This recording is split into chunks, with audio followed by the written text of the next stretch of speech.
안녕하십니까.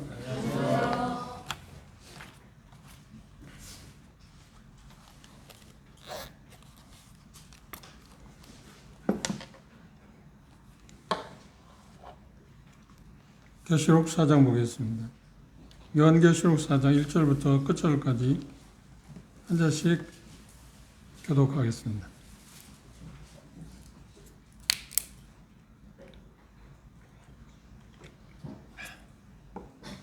제가 먼저 요한계시록 4장 1절 읽겠습니다.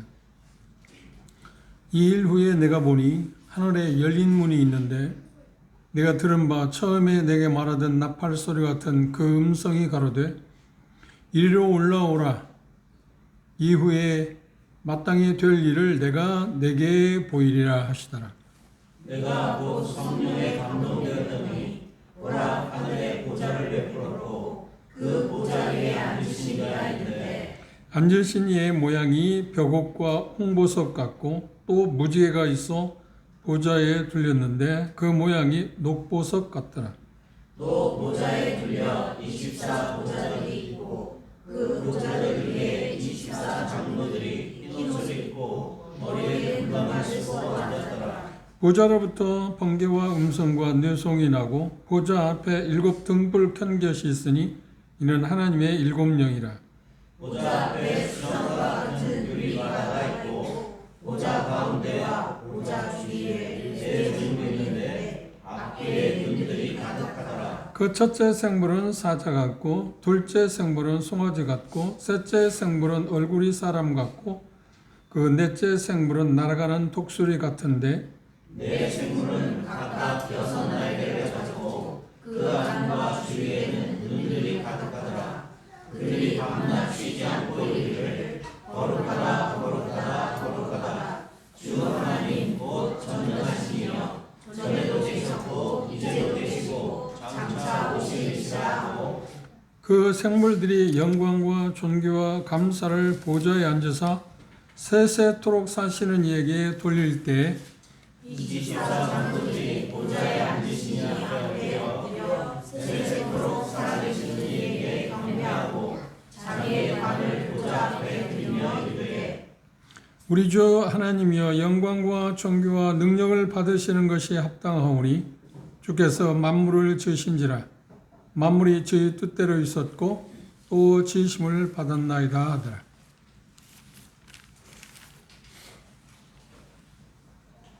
여러분들이 숙제하시면서 여러 가지 자료를 접할 수 있는 분은 다양스러운데 그렇지 못한 분들은 이 의미가 무엇인가 그림을 그리기가 생각보다 쉽지는 않습니다.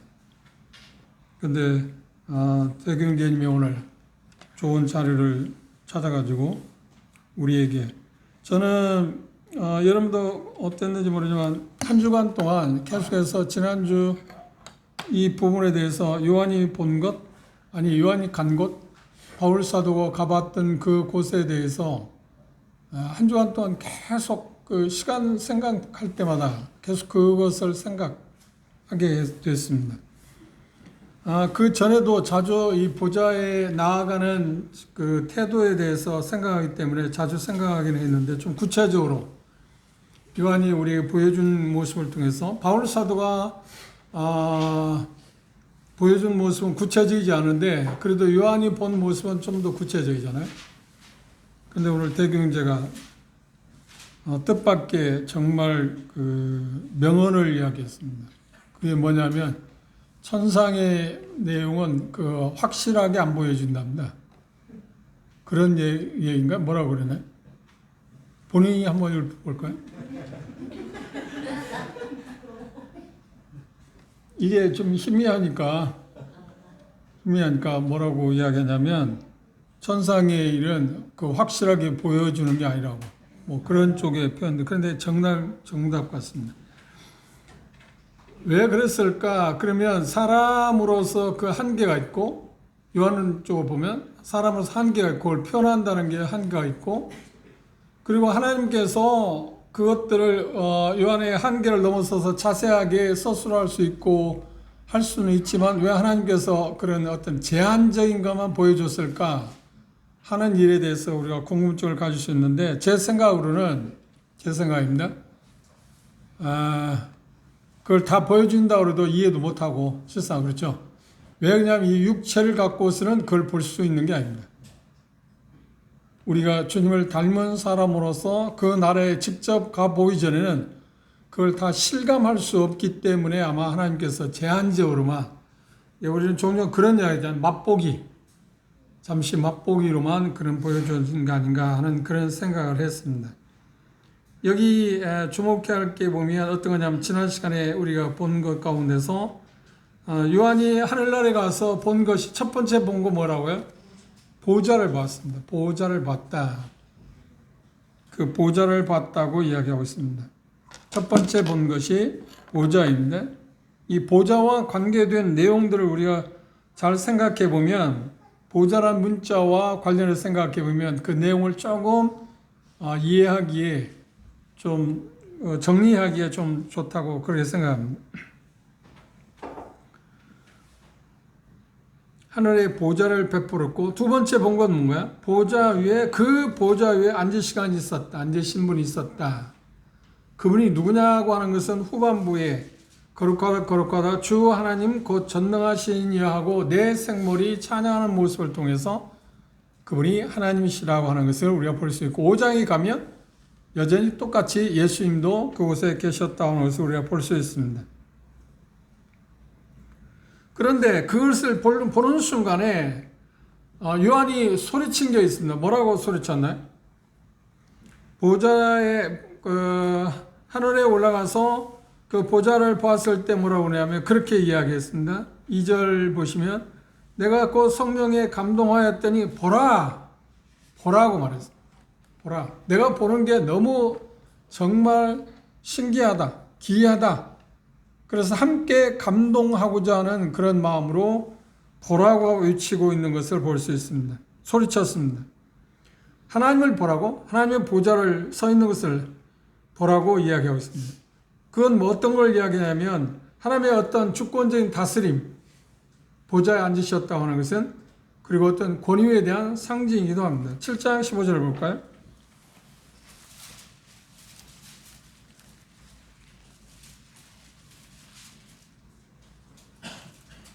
그러므로 그들이 하나님의 보좌 앞에 있고 또 그의 성전에서 밤낮 하나님을 섬김에 보좌에 앉으시니가 그들 위에 장막을 치시리니 그랬습니다. 여기 표현하고 있는 보좌에 앉으셨다는 것은 다스리는 것, 권위를 갖고 계시는 그 하나님에 대해서 이야기했습니다. 앉으셨다고 하는 말은 뭘 말할까요? 모든 것을 다 마쳤고 이제 다스림에 대한 어떤 이야기를 시작하고 있다고 하는 이야기를 하고 있습니다. 두 번째 보면 보좌에 앉으신 분을 우리가 봤습니다. 창조주, 그러니까 우주의 창조주로서 통치하시는 분의 모습을 우리는 볼 수 있습니다. 그분이 지금 하나님이신데 그분이 보좌에 앉아 계시다고 이야기하고 있습니다.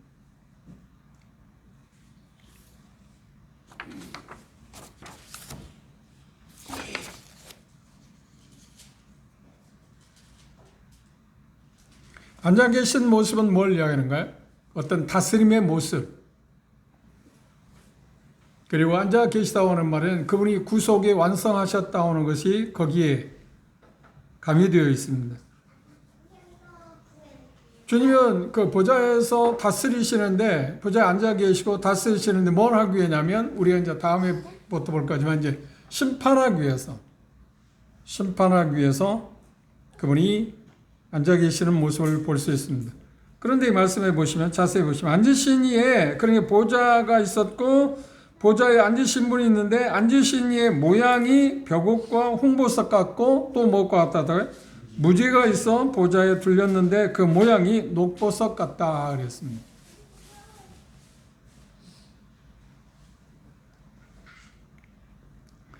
하나님에 대해서 보좌에 앉으신 그 하나님에 대해서 표현할 때 요한이 표현할 때 뭐라고 하냐면 마치 두 보석으로 표현했습니다. 벼곡, 그 벼곡이라는 말은 오늘날 우리가 아는 것처럼 말하는데 다이아몬드를 생각하시면 됩니다. 여러분들 혹시 실질적으로 다이아몬드를 보신 분들이 있을지 모릅니다만 다이아몬드가 좋으면 좋을수록 그 색채가 어떤가요? 여러 가지 영롱한 색채를 보이지 않나요? 지금 그것을 상상하시면 됩니다. 하나님의 모양을 보좌에 앉으신 모양이 벽옥과 같았다고 하는 거, 또 하나는 또 뭐하는가요? 홍보석 같았다 그렇게 말합니다. 그러니까 벽옥과 다이아몬드로 하나님의 모습을 표현했는데 그건 어떤 걸 이야기하냐면 그분이 참 깨끗하다. 그렇죠? 영롱한 어떤 깨끗한 순수한 그것을 그렇게 표현하기도 하고요. 그리고 홍보석이라는 것은 하나님의 어떤 구속을 나타낸다고 생각할 수도 있습니다.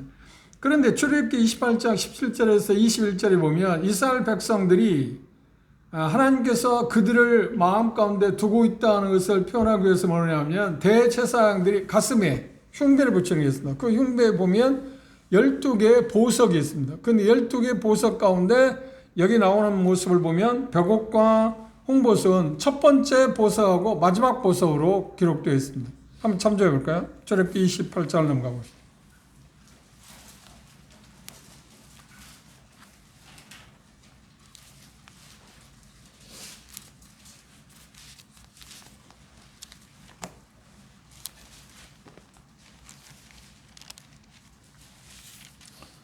출애굽기 28장 17절 이하의 말씀 함께 읽어봅시다. 그것에 네 줄로 출애굽기 28장 17절입니다. 자, 시작. 그것에 네 줄로 보석을 물리되 첫 줄은 홍보석, 둘째 줄은 성유석, 남보석, 홍마노요. 셋째 줄은 호박, 백마동, 다수정이요. 넷째 줄은 녹보석, 호마노, 벽옥으로. 예, 처음과 마지막 보석으로 표현을 해 있습니다. 그런데 그 보석이 우리에게 주려면 벽옥이라고 말할 때 깨끗함, 하나님이 참 깨끗하신 분이다. 그것을 다른 표현을 하면 깨끗하다는 표현은 마땅하지 않고 거룩하다고 하는 표현입니다. 모든 오염된 것 없이 어떤 오염도 되어지지 않는 분으로 묘사할 때 벽옥으로 요한 사도가 하나님의 모습을 볼 때 그렇게 표현할 수밖에 없었다. 마치 다이아몬드로 보여졌다고 그렇게 이야기하고 있습니다. 그리고 홍보석이라고 이야기했습니다.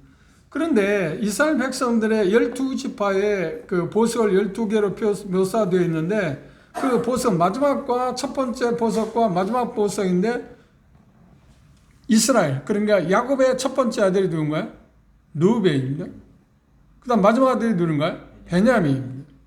그런데 르우벤을 낳았을 때 야곱이 그 르우벤이라는 이름을 지었는데 뭐라고 이야기냐? 르우벤이라는 말의 뜻은 보라 아들이다. 보라 아들이라는 뜻입니다. 그리고 마지막 아들, 12번째 아들 베냐민을 낳았는데 베냐민의 이름이 뭔가요? 나의 오른손의 아들이다. 그렇게 표기되어 있습니다. 성경에 그렇게 확실하게 나와 있습니다. 그래서 여기 하나님의 묘사에 요한이 본 하나님의 모습은 마치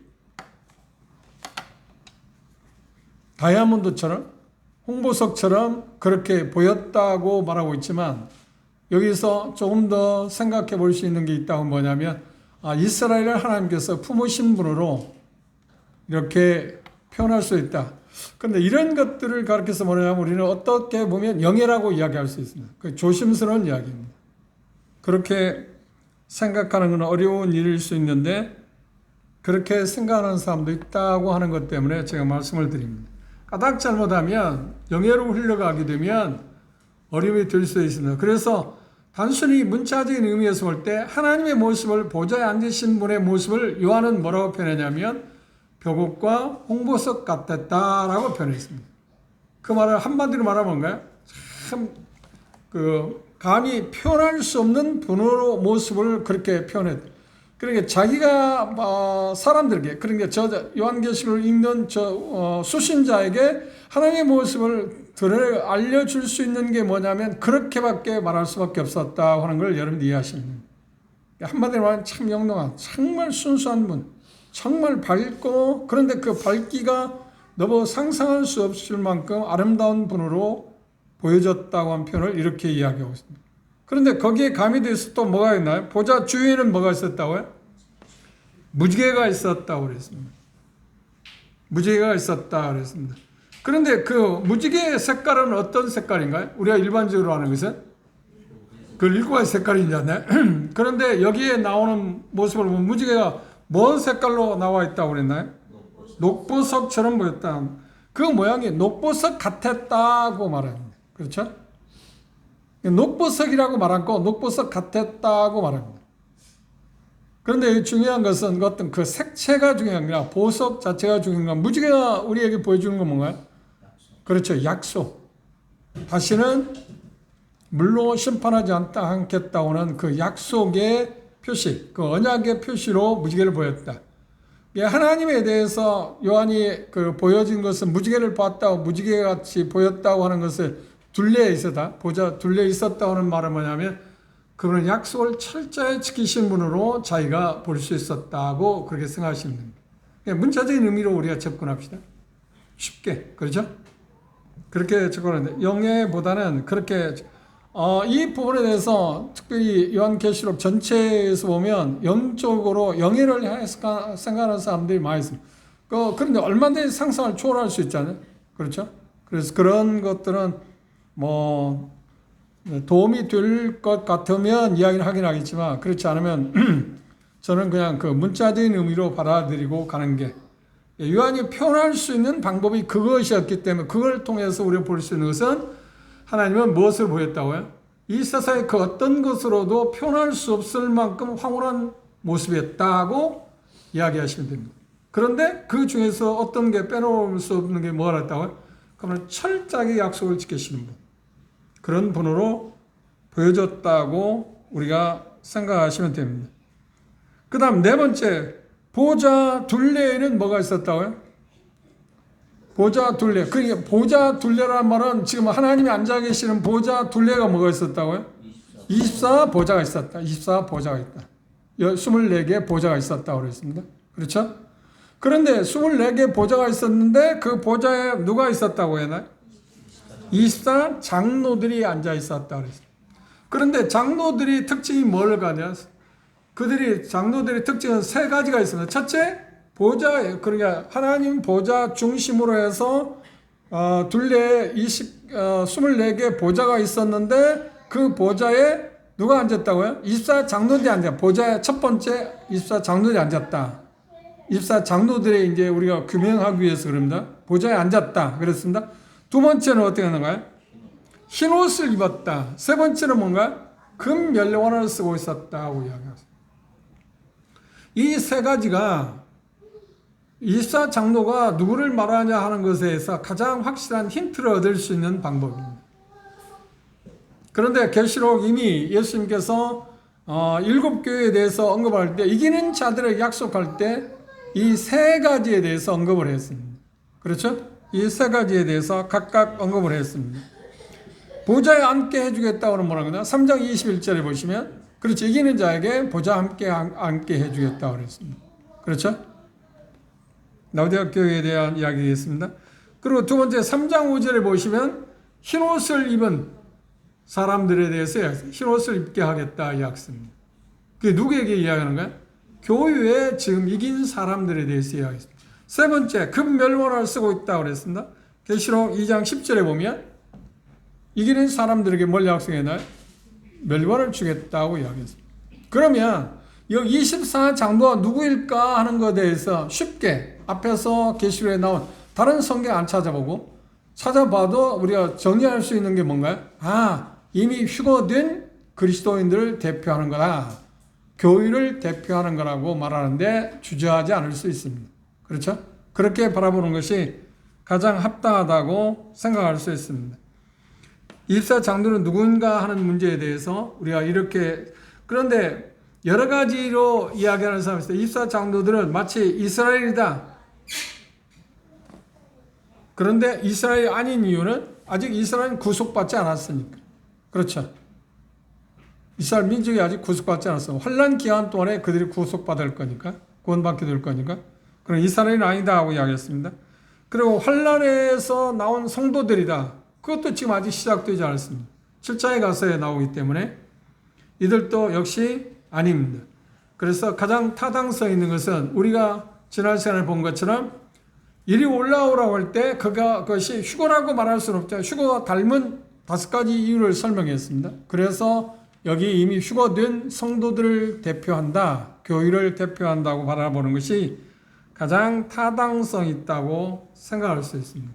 이수사 장로들이 앉아있다고 할 때 그 부분을 생각하시면 됩니다.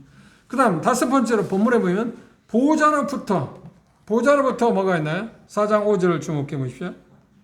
보호자로부터 번개와 음성과 뇌성이 나오고 그랬습니다. 번개가 나왔다. 그러니까 하나님의 어떤 임재와 지금 관련되어 있습니다. 그래서 8장 5절에 보시면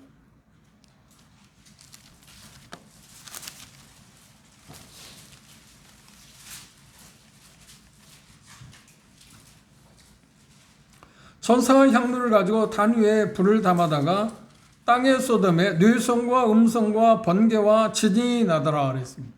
그래서 여기 지금 표현하고 있는 것은 뭐냐면 그 보좌로부터 여기 5절에 말씀하고 있는 것처럼 크게 나왔던 것이 어떤 건가요? 그렇게 표현했습니다.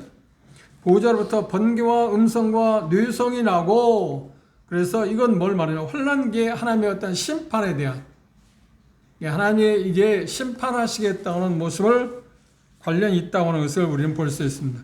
그러니까 요한이 이 모습을 볼 때, 이 소리를 듣게 될 때 어떤 걸 연상했냐면, 곧 하나님께서 어떻게 땅에 쏟아질, 베풀어질 그 어떤 하나님의 심판에 대해서 그가 볼 수 있었다고 하는 표현을 이렇게 표현해놨다고 보는 것이 좋을 것입니다. 그건 뭐냐 하면 바로 6장부터, 계시록 6장부터 19장의 내용입니다. 그렇죠? 지금 그분이 바로 그 일을 하실 거라고 이야기했습니다. 그 다음 이 본문에 보면 6번째로 보좌 앞에는 뭐가 있었나요? 보좌 앞에 5절 하반절에 보시면 여기 보좌 앞에 7 등불 켠 것이 있으니 이는 하나님의 7 영이라 그랬습니다. 7 영이라고 할 때 이사야서 11장에 보시면 하나님의 7 영에 대해서 구체적으로 나와 있습니다. 언급되어 있습니다. 그 부분들을 우리가 생각하기 전에 여기 이사 장로들이 멸관을 쓰고 있다고 그러는데, 멸관은 성경에 보면 5 종류의 멸관이 나와 있습니다. 첫 번째가 썩지 아니할 멸관이라고 표현했습니다. 고린도전서 3장 23절에 보면, 두 번째는 생명의 멸관에 대해서 언급을 했습니다. 계시록 2장 10절에 생명의 멸관을 준다고 그랬습니다. 그 다음 영광의 멸관이 베드로전서 5장 2절에 사자 나와 있습니다. 그다음 네 번째 의의 멸관도 있습니다. 디모데후서 4장 8절에 나와 있습니다. 그 다음 데살로니가전서 2장 19절 20절에 보면 자랑의 멸관이 있습니다. 그런데 이 멸관의 종류는 성경에 5가지 나와 있지만, 앞에서 우리가 아시아 7교회에 대해서 이야기할 때 이기는 자들에게 주어질 그 멸관, 그렇죠? 그리고 이기는 자들에게 받는 그 상에 대해서 할 때 어떤 특별한 사람이 받는다고 그랬나요? 아니면 거듭난 사람은 다 받는다고 했나요? 거듭난 사람은 받는다고 그랬습니다. 그래서 24장로들이 모두 다 멸관을 쓰고 있고, 교회를 대표하는 사람들이 그 멸관을 쓰고 있고, 그것을 우리가 후반부에 보는 것처럼 그걸 하나님께 드리면서 하나님을 찬양하는 모습으로 이 장면이 마감되는 모습을 볼 수 있습니다. 그런 부분들을 우리가 생각하고, 보좌 앞에 있는 그 부분들을 우리가 생각해 봅니다. 보좌 앞에는 뭐가 있나요? 2가지를 봤습니다. 보좌 앞에 뭐가 있었다고요? 보좌 앞에 7 등불 켠 것이 있었다. 그런데 7 등불은 뭐냐? 이는 하나님의 7 영이라고 그랬습니다. 하나님의 7 영이라고 할 때 1차적으로 사도행전 이사야서 11장 2절 참조해 볼까요?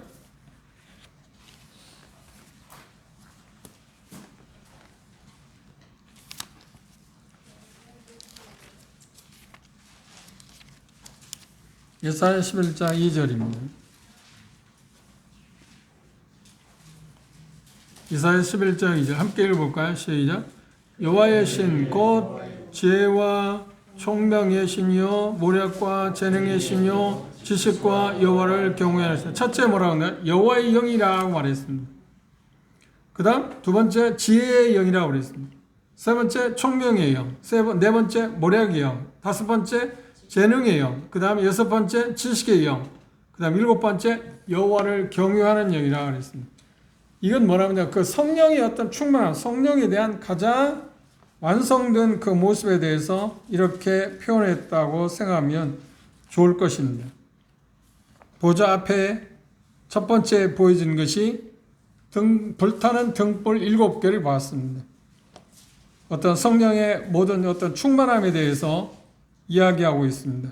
그 다음 두 번째 본 게 뭔가요? 보좌 앞에 뭐가 또 있었나요? 수정과 같은 바다가 있었다 그랬습니다. 그런데 이 부분에서 우리가 오해할 송지가 있는데 그게 뭐냐면 21장을 한번 볼까요? 계시록 21장인데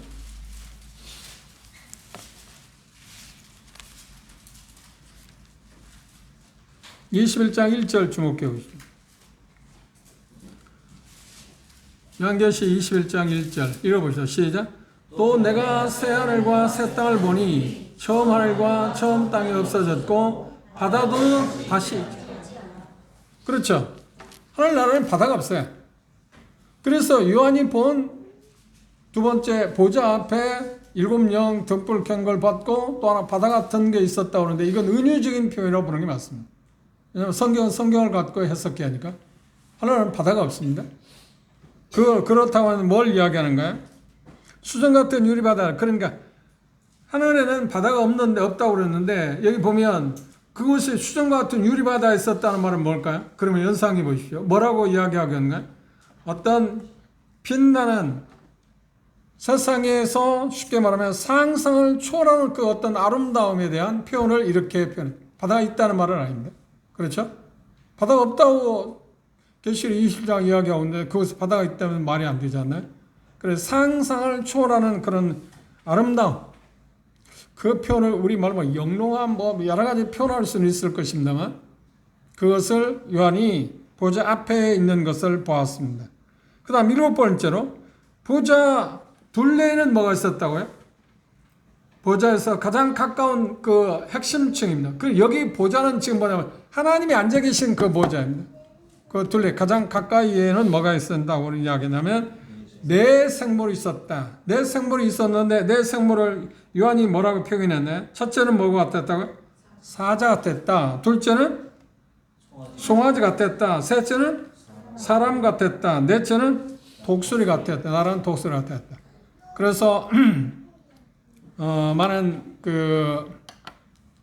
그러니까 세대주의 학자들 가운데 이 부분을 그리고 형제들도 이 부분을 사복음서를 이야기하고 있다고 이야기하는데 그건 제가 보기에 너무 지나친 영예 쪽이라고 저는 그렇게 생각합니다. 그냥 문자적인 의미에서 이들이 하는 일이 뭔가요? 내 생물이 하는 일은 뭔가요? 그러니까 보좌 여기 둘레에 있었기 때문에 그래도 어떤 면에서 핵심층에 가장 가까운 핵심층 그러니까 뭐라고 표현하겠나요?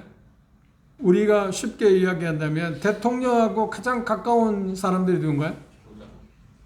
보좌관들인데 그 중에서도 뭐 비서실장, 비서실 뭐 그 관계되는 사람들 그런 사람들 그러니까 하나님과 관계에서 가장 핵심적인 역할을 할 수 있는 천사들에 대해서 이야기하고 있다고 생각하시면 될 것입니다.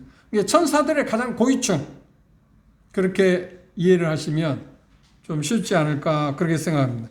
그런데 이 짐승들에게 특징이 있는데 뭐가 있나요? 눈이 가득했다 그랬어요. 그렇죠? 눈이 가득 달렸다. 눈이 가득 달렸다는 그들이 어떤 인식, 의식, 어떤 종합적인 지식 어떤 것도 그들을 넘어설 수 없다. 초월할 수 없다.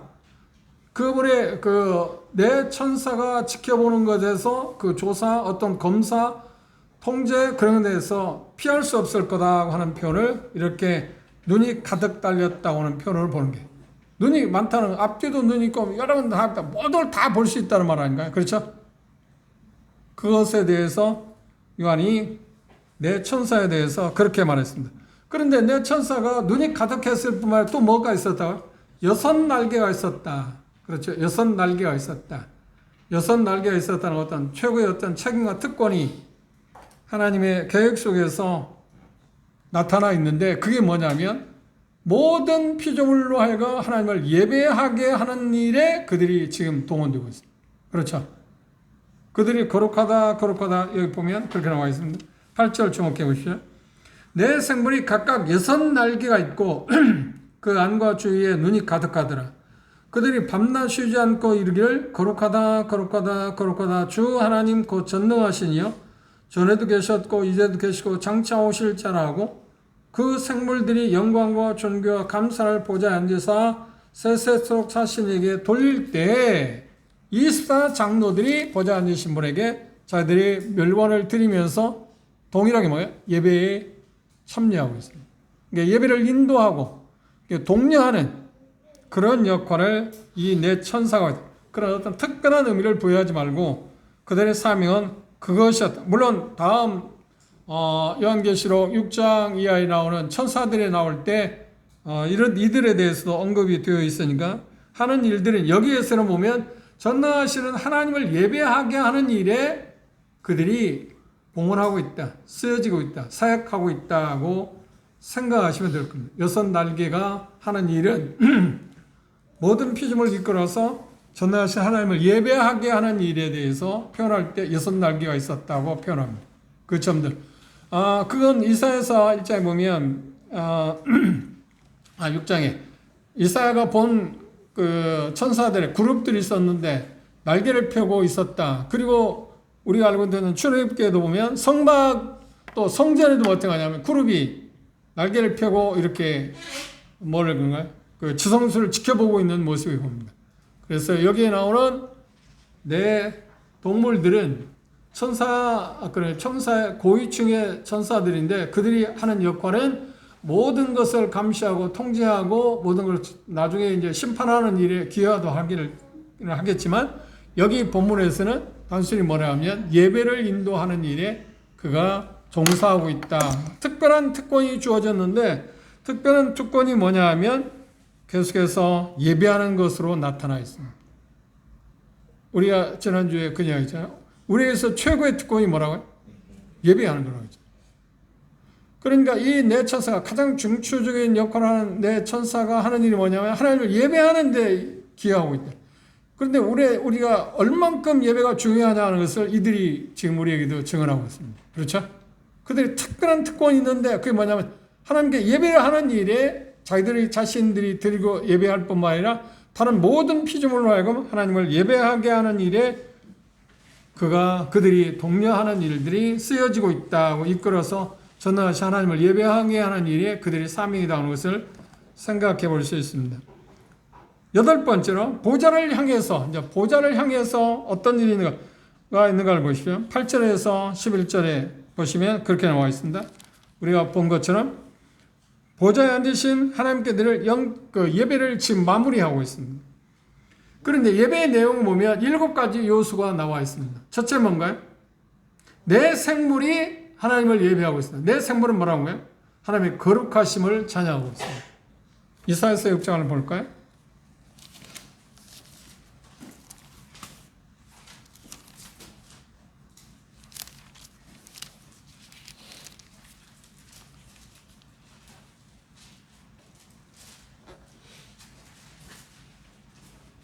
이사야 6장 3절 이하의 말씀 봅시다.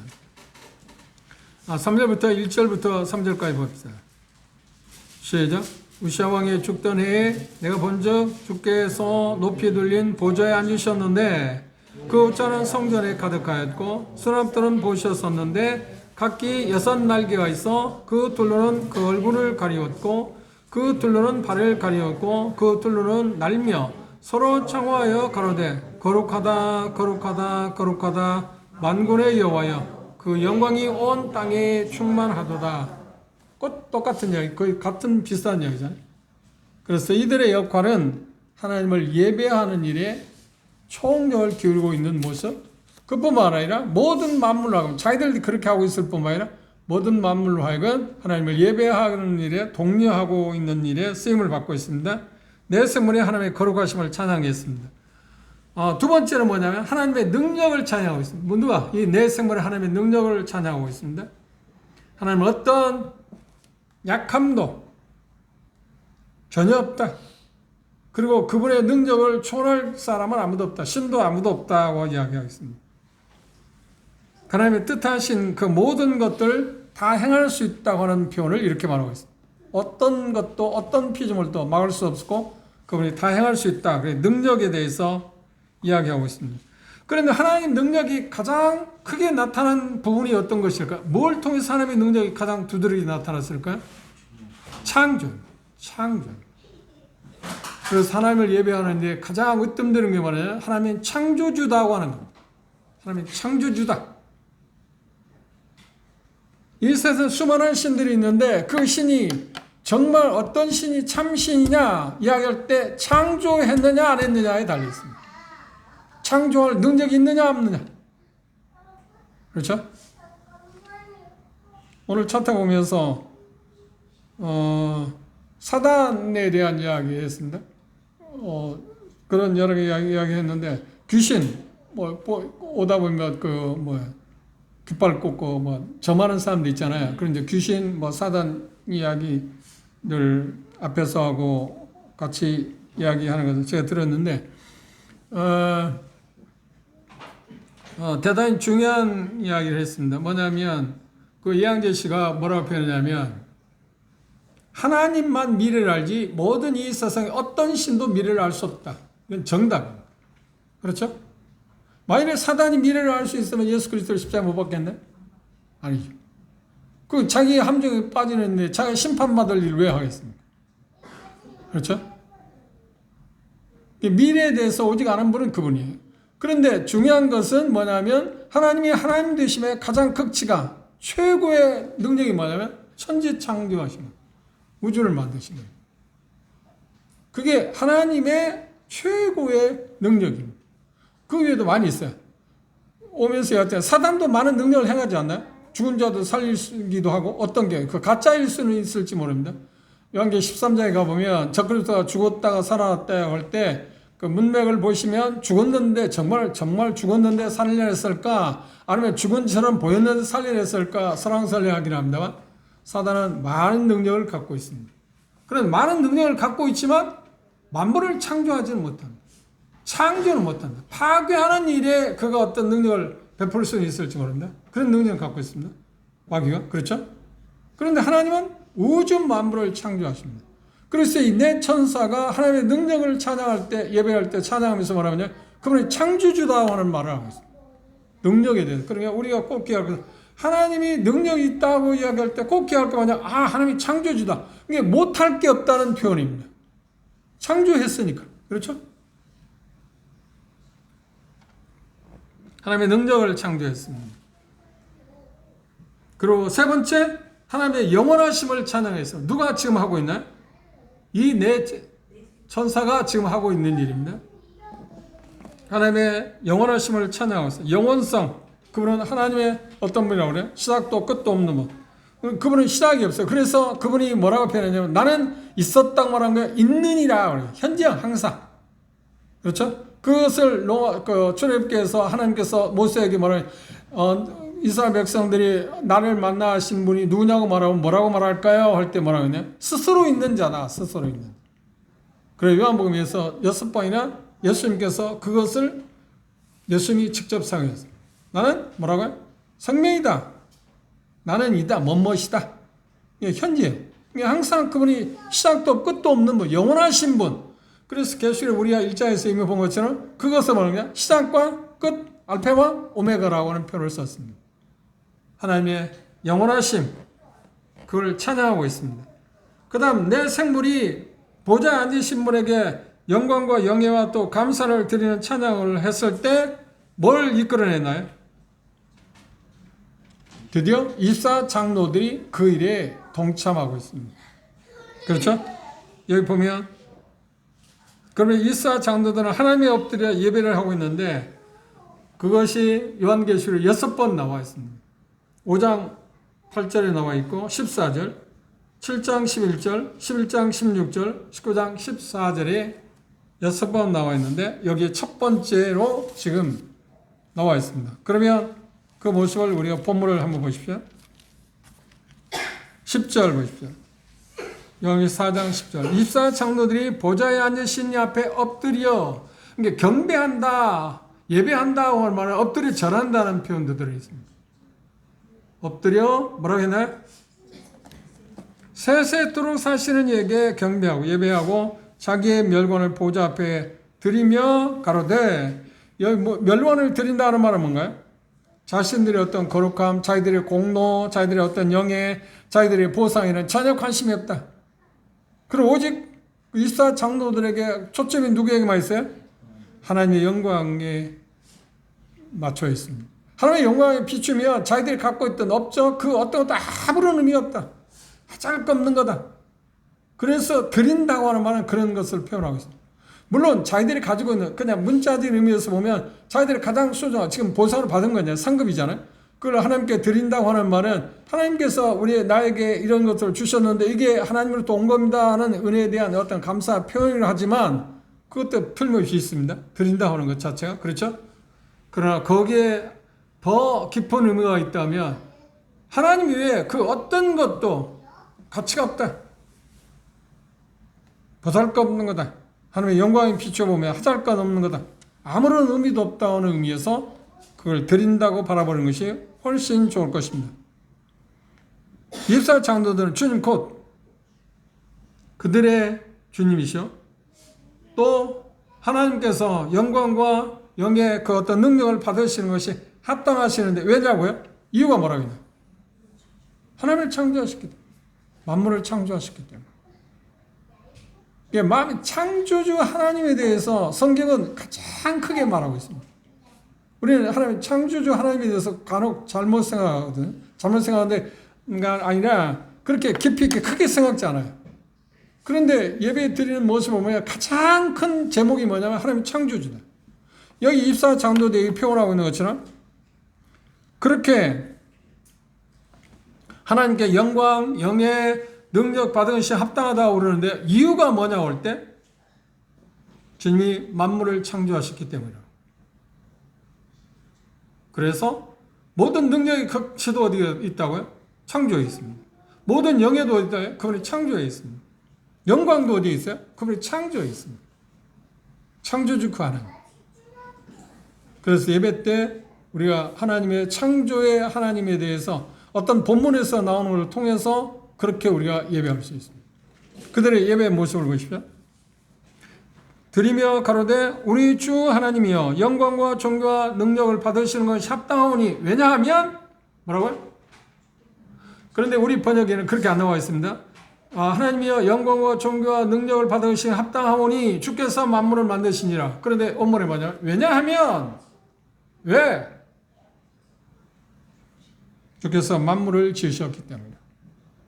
그래서 여기 표현하고 있는 것처럼 영광, 존귀, 능력을 입사 장로들은 엎드려 자기들이 하나님께서 주어진 것을 드리면서 예배하고 있습니다. 경배하고 있습니다. 그리고 뭐라고 하는가?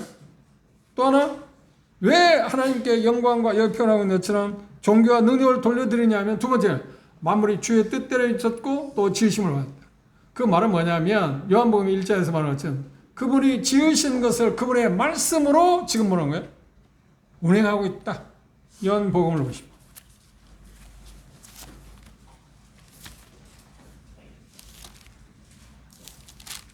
1장입니다.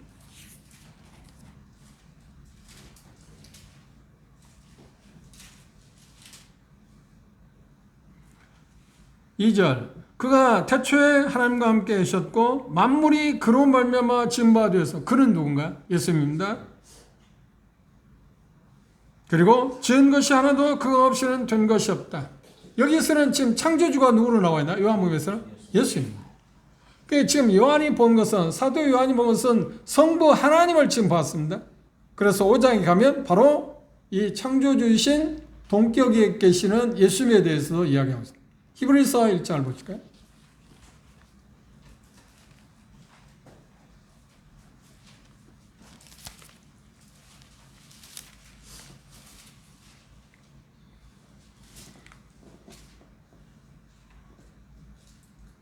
히브리서 1장 1절, 2절, 3절 보십시다. 한번 함께 읽어볼까요? 시작. 옛적의 선자들로 여러 품과 여러 모양으로 우리 조상들에게 말씀하시는 하나님이 이 모든 날 마지막에 아들로 말씀하시고 우리에게 말씀하셨으니 이 아들을 만유의 후사로 세우시고 또 저로 말미암아 모든 세계를 지으셨느니라.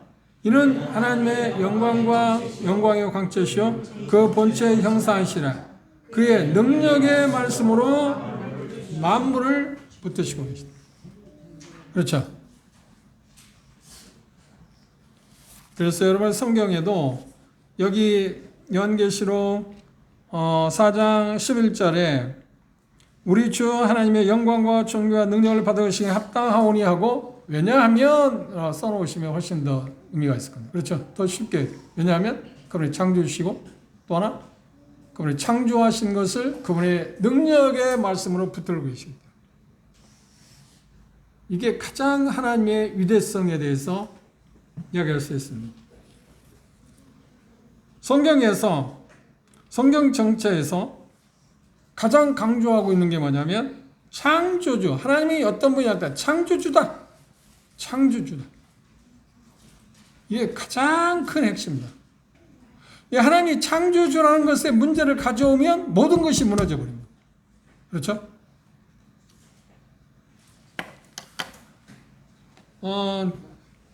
제가 알기에 어떤 형제라고 하는 분이 있었는데, 형제였다고 그래요. 근데 대단히 영향도 좀 있었던 것 같고요. 그런데 어떻게 됐는지 공부를 많이 해요. 미국 가서 유학도 하고 오고, 그래서 그런지 어쨌든 자기도 모르게 어떻게 됐는지 모르지만 진화론에 빠져버렸어요. 그럼 그런 그리스도인가 아닌가? 진화론은 뭔가요? 창조주 하나님을 배격하는 것입니다. 이건 정말 무서운 죄악이에요.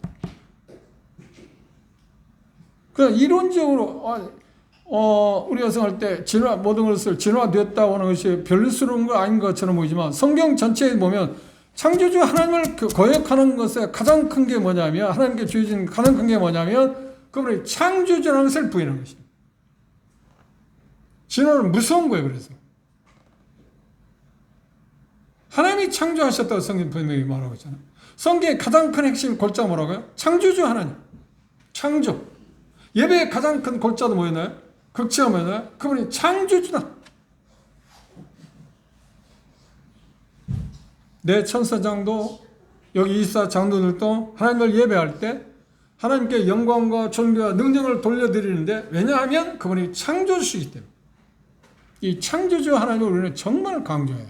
그리고 우리가 그 마음을 갖고 살아요. 창조주라고 하는 말은 뭘 말하는 거예요? 지금 그런 근본적인 게 있죠. 우리 일상적인 생활에서 그분이 능력이 있냐 없냐 하는 뭘로 증명한다고요? 창조했다는 거예요. 그럼 창조한 능력을 갖고 계시는 하나님이라면, 창조주 하나님이라면 못할 게 없잖아요. 우리의 삶에 그분이 지탱하는 것도 뭐라는데, 아까 히브리서에 있는 것처럼 능력의 말씀으로 세상을 창조하는 세상을 지탱하고 있다, 운행하고 있다고 그러잖아요. 능력의 말씀으로. 그리고 그분의 손에서 벗어날 게 아무것도 없습니다. 그래 두려워할 수 있는 게 없습니다. 그렇죠? 정확히 말하면 우리가 근심할 일도 없고요. 그 창조주 하나님을 바라본다면. 근데 우리의 모든 문제가 뭐냐면, 근간을 이루는 것에 문제가 어떤 거냐면, 바로 그분이 창조주라는 것을 우리가 인식하지 못한 데 생기는 것입니다. 결국 그렇죠. 궁극적으로 그렇지 않아요? 그분이 창조자라고 생각해 보십시오. 우리 문제 있을 게 뭐가 있어요? 그분 우리와 함께 하십니다. 그렇죠? 그래서 우리의 매일 삶 가운데 그분이 창조자라고 꼭 기억하고 살아요. 그거 빠뜨리면 안 돼요.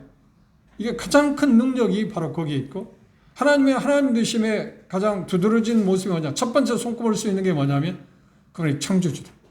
그래서 그들은 하나님께 예배할 때 그분이 창조주 되심 때문에 능력과 영광과 존귀를 그분에게 돌려드리고 있습니다. 막연히 우리가 하나님께 영광을 돌려드린다, 하나님 영광을 받으십시오, 하나님 그때 본문에서 우리가 성경을 찾아서 그 어떤 상황에 따라서 그 이야기를 할 수는 있습니다.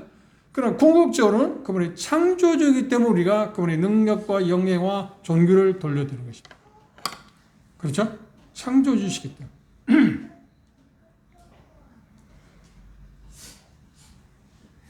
그래서 그렇게, 왜냐하면 주께서 만물을 지으셨기 때문에, 만물이 주의 뜻대로 있었고 또 지으심을 받은 창조주 하나님. 이 부분을 우리가 생각하시면서, 그래서 창조주 하나님이기 때문에 6장부터 18할 권세가 있어요 없어요? 권한이 있어요 없어요? 있어요. 있는데 그 권한을 누구에게 위임했다고요? 요한복음에서는 그 아들에게 위임했다. 그래서 이를 떼실 분이 누군가고 근심하고 지금 요한이 어쩔 줄 모르고 있을 때 예수님이 나타나서 어린 양이라고 표현했습니다. 그분이 인을 두루마리를 갖고 인을 떼시는 거였어요. 왜? 그 권한이 어떤 데서 그분이 창조주시기 때문에 가능하다. 그분이 만드신 분이니까 만드신 만물에 대해서 심판할 수 있는 권한이 그분에게 유일하게 그분에게 있기 때문이라는. 그러니까 지금 계속 연결될 것입니다. 그러니까 창조주 하나님, 창조주 우리 주 예수 그리스도에 대해서 꼭 기억하시길 바랍니다. 그러면 오늘 이야기한 가운데에서 한 것을 이제 그림을 통해서 조금 생각하고 설명하고 마치도록 하겠습니다. 한번 볼까요? 하나님의 창조주다. 창조주다. 창조주의 가장 포인트를 두고 우리가 하나님을 섬기는 일에 있어서 그런 마음을 갖고 나아가면 좋겠습니다. 기도하고 마치겠습니다. 다음 시간에 이제 5장으로 넘어가도록 하겠습니다.